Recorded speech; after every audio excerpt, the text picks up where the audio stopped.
قبلہ بسا اوقات معاشرے میں بعض افراد یہ اشکال کرتے ہیں اور کہتے ہیں کہ یہ جو اجتہاد و تقلید کا کنسیپٹ ہے یہ یعنی غیبت کے بعد ہی شروع ہوا ہے، مطلب خود معصوم نے اپنے زمانے میں غیر معصوم کی تقلید کا نہیں کہا. کہتے ہیں کہ بھئی یہ بعد کے عرصے میں یہ سٹارٹ ہوا ہے. تو اس کے بارے میں آپ کیا کہیں گے کہ کیا خود معصوم نے کسی غیر معصوم کی تقلید کا حکم دیا ہے یا نہیں دیا؟ جی بالکل. دیکھیں اب جو ہم نے آیت قرآن کی پیش کی، ٹھیک ہے، اس سے پہلے ہم نے ایک عقلی بات پیش کی، تو اس آیت کے تعلق زمانے غیبت سے تو نہیں ہے. یعنی آیت یہ تو نہیں کہہ رہی کہ جب تمہارا امام غیبت میں چلا جائے تو پھر کیا ہو، تمہاری قوم میں سے کچھ لوگ نکلیں وہ تفقہ حاصل کریں. آیت یہ تو نہیں کہہ رہی.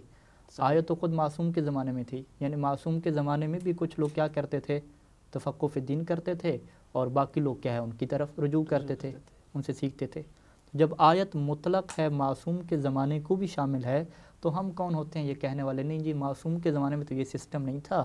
یہ جو قرآن نے سسٹم رکھا ہے کہ کچھ قوم میں سے کچھ لوگ نکلیں، یہ معصوم کے زمانے کے بعد پیدا ہوا ہے. نہیں، کیا معصوم نے یہ حکم دیا ہے؟ یعنی خود کوئی ہمارے پاس ایسی مثال ہو کہ کسی صحابی سے کہا ہو کہ جاؤ بھائی ہاں فتویٰ دو؟ جی اس کی بہت ساری مثالیں مل جاتی ہیں. دیکھیں، کیونکہ پہلی بات تو یہ ہے کہ اگر ہم اس دور کے حالات دیکھیں تو ہر کسی کے لیے یہ ممکن نہیں ہوتا تھا کہ ڈائریکٹ آ کے امام معصوم سے پوچھے. ایسا ممکن نہیں تھا.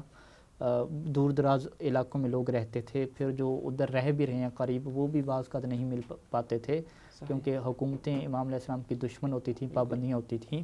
تو امام علیہ السلام کے جو شاگردان تھے، جو ان سے دین سیکھتے تھے، امام علیہ السلام نے ان کو حکم دے رکھا تھا، اور لوگوں کو بھی یہ حکم تھا کہ وہ ان سے جا کے فتویٰ لیں اور اس کے فتوے کے اوپر عمل کریں. اگر میں آپ کے سامنے اس وقت نہج البلاغہ سے ایک جو ہے وہ امام کا خط سامنے رکھوں کہ جس میں جو ہے وہ قسم ابن عباس جو کہ مکہ کے والی ہیں، اس کو امام علیہ السلام نے لکھا کہ اما بعد، اس کے بعد فاقم للناس الحجہ، اور آگے کیا لکھا کہ وجلس لہم العصرین فافت المستفتیہ، کہ اے ابن عباس، قسم ابن عباس، تم ان لوگوں کے لیے عصرین دونوں ٹائم پہ بیٹھ جاؤ.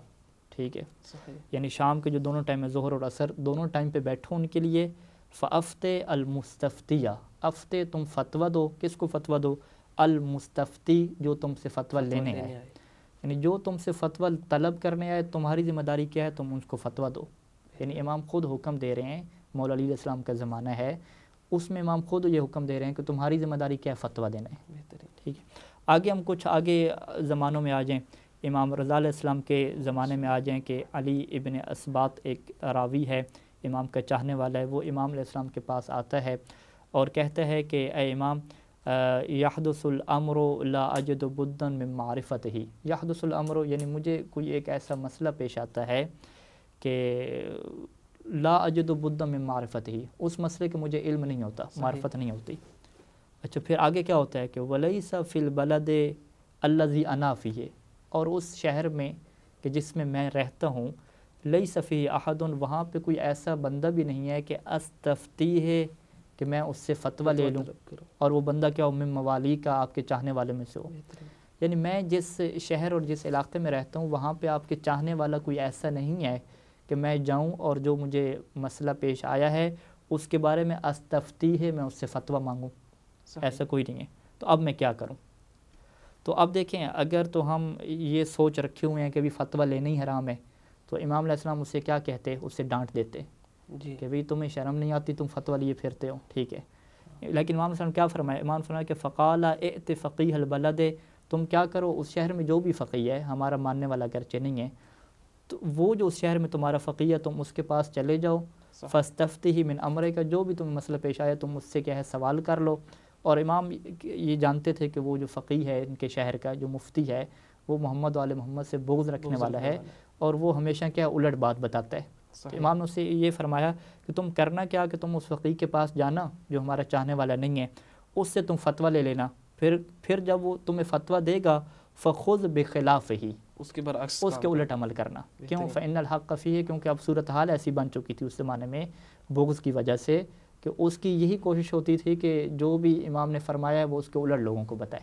تو ادھر اس نے عمل بھی اس کے الٹ، یعنی موافق ہو جائے گا امام اس کے موافق ہو جائے گا. یعنی اب اس حدیث سے ہم کیا سمجھیں کہ اگر امام کے پاس ایک بندہ آ کے یہ پوچھ رہا ہے کہ آپ کے چاہنے والا کوئی نہیں ہے کہ جس سے میں فتویٰ لوں، یہ سوال کرنا بتلاتا ہے کہ اس زمانے میں یہ رواج تھا کہ لوگ فتویٰ لیا کرتے تھے. صحیح. اور اگر یہ رواج غلط تھا تو امام اسے یہ نہ فرماتے کہ تم جا کے فتویٰ لے لو. امام اسے پہلے موقع پہ ڈانٹ لیتے کہ بھئی یہ رواج ہی تمہارا غلط ہے، تمہاری یہ بیس ہی غلط ہے کہ تم فتوے لیے پھرتے ہو. صحیح، بہترین. اور اگر ہم مزید کچھ آگے جائیں تو امام محمد باقر علیہ السلام کا ایک جو ہے وہ شاگرد ہے جسے ابان بن تغلب کہتے ہیں، امام نے اس سے فرمایا تھا کہ اجلس فی مسجد المدینہ، کہ تم شہر کی مسجد میں بیٹھ جاؤ، وافت الناس، اور لوگوں کو فتویٰ دیا کرو. پھر آگے امام نے کلی بات کی، کلی اصول دے دیا کہ فإنی احب ان یرا فی شیعتی مثلک، کہ میں اس بات کو پسند کرتا ہوں کہ تجھ جیسے فقہا فتویٰ دینے والے میرے شیعوں میں موجود ہوں. یعنی امام ایک بیان کر رہے ہیں کہ شیعوں میں فقہا ابان بن تغلب جیسے ہونے چاہیے. کیا فقط امام صادق علیہ السلام کے زمانے میں ہونے چاہیے؟ نہیں، یہ کلی بات کی. چاہے امام کا زمانہ ہو، بعد کا زمانہ ہو، امام نے یہ نہیں فرمایا کہ میں یہ پسند کرتا ہوں کہ تم جیسے شیعہ فقط میرے زمانے میں موجود ہوں، یا کہ ہے میرے بعد جو میری اولاد آ رہی ہے معصوم اس کے زمانے میں موجود ہوں. نہیں، امام نے مطلق بات کی کہ چاہے امام موجود ہوں موجود نہ ہوں، ہمارے شیعوں میں فقہا ہونے چاہیے، مفتی یعنی فتویٰ دینے والے ہونے چاہیے کہ جن کا وجود کیا ہے بہت ضروری ہے. اور اگر یہ لوگ ہوں گے تو پھر کیا رحمت بنے گی، وگرنہ جو ہے وہ رحمت نہیں ہوگی، جو ہے وہ امت جو ہے وہ مزید کیا ہے گمراہی کی طرف چلی جائے گی.